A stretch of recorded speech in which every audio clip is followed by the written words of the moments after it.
Hello, my name is Marissa Ross, and this is my presentation on multi-age community-based learning.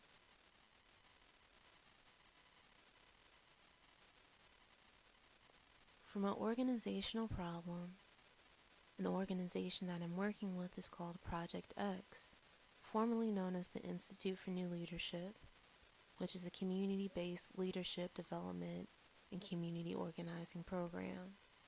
They work with adults ages 18 and 28, but allow participants outside of that age range. This is a younger organization that's only been in operation for 3 years that seeks to provide young adults with the tools and knowledge to change their community. The specific problem that this organization is facing in my work with them is how to develop content that is learner-centered and fits the needs of learners with a broad variety of adult learning experiences. We have participants that are college students and graduates, participants that have recently graduated from high school, and working adults, decades older than some participants that have never attended a college or university.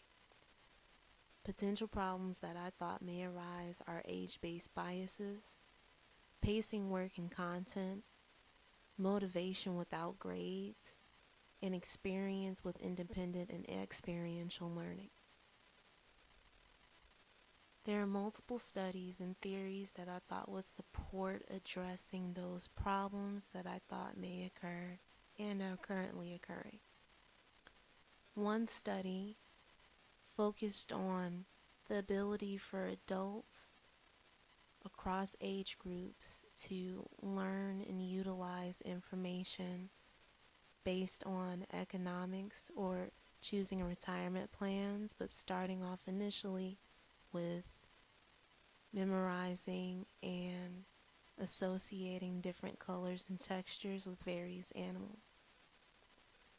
This study showed that while young adults were typically more accurate in generalizing this new information and recalling it, there was still a possibility of these groups working together in the same space that benefited every age group in retaining the information. Another study I found focused on community-based learning. This was learning that was not necessarily tied to preparation for a job or a career or higher education. This was a program in Scotland that was designed to improve the general society and workforce by focusing on their social development through community-based learning. And what McIntyre found in this study is that learners that participate in these programs are more prepared to continue their adult learning journey and make more progress as adult learners, either financially, socially, personally, and other areas of their life, if they participate in these community-based learning programs. Also, without external or extrinsic motivation, learners continue to participate in community-based learning, higher education, and improvements for work when they have positive experiences with this community-based learning program. Another study focused on adult learners, specifically those learning English as a second language in preparation for teaching, and provided a program that can be used as a model for using content to structure your program for adult learners while still honoring their autonomy and their motivation as a learner. With these concepts, or with this program, they use conceptual themes based on information that the instructor provides to connect to real-world observations or experiences that the learners are having, and then provide additional content that the learners are able to choose in a self-directed learning manner. And then in small groups, They're able to share the things they learned or their experiences or their interpretations of what they're experiencing. And then together in the small group, create summaries or other types of presentations in a socially collaborative effort to present to the large group or class. This strategy, or essentially program content-based learning units, can be useful for structuring a program with a broad range of experiences with learning, educational backgrounds, and different types of learners, so folks are still able to connect what they're learning to their classmates while also pacing the work they do individually with their experiences and their competency levels.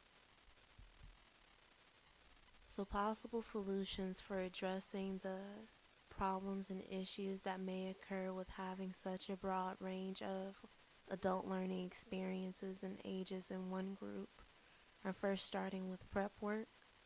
In Wegman's article around timing and leadership, they focus on 4 areas or times when you're able to make adjustments in a group. And one of those times is before the group is even convened. So having a very clear purpose for this group that isn't wavering, so they know what they are motivated to participate for, is important. An explanation or role of how they will participate in this group, and a timeline of what to expect to happen, even if they may need to learn at a different pace. What they'll be learning and how they'll be expected to participate is already pre-designed and able to be shared with the group. And instead of having content competencies that people are tested on because this group will not have grades or papers or a performance, is the ability to meet community standards. So adopting the different practices and values and language that we use in this community would be determined and written out so we can move to an onboarding process. Another time that Wegman outlined is a place where you're able to change or lead a group. So there will be interviews that each participant would have with the instructor individually to go over identifying knowledge voices, as explained by Cassworm, to determine how they're able to connect what they already know with the space and interact with different learners in the space, and then begin working with their own personal experiences to determine comfort zones or boundaries or limits that they may have with sharing their experiences. Once the group convenes, we'll focus on community structure and standards.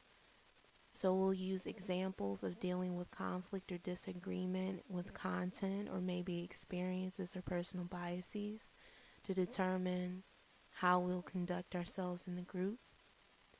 And then practice sharing experiences that may be less personal or have less of an emotional tie to determine more of those group limits that built on the personal limits that learners worked with determining with the instructor during the onboarding process. And throughout the process and at the end of the program, focusing on reflection and feedback at each step. So reflecting on how you've tied your experiences or shared in a group personally and also with the instructor,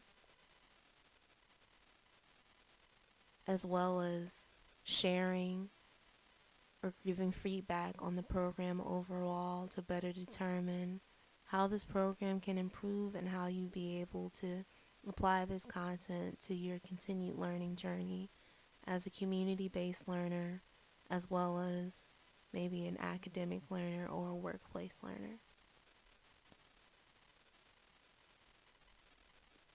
So in conclusion, I've discovered that participation should be motivated by potential progress and learned outcomes for participating in programs, especially in recruitment, as mentioned by Winnicott, when trying to find people and introducing people to the program as opposed to external motivators. And that participants spanning across age groups with a collaborative structure in place can support older learners with generalizing new information and learning the community standards and guidelines. Thank you.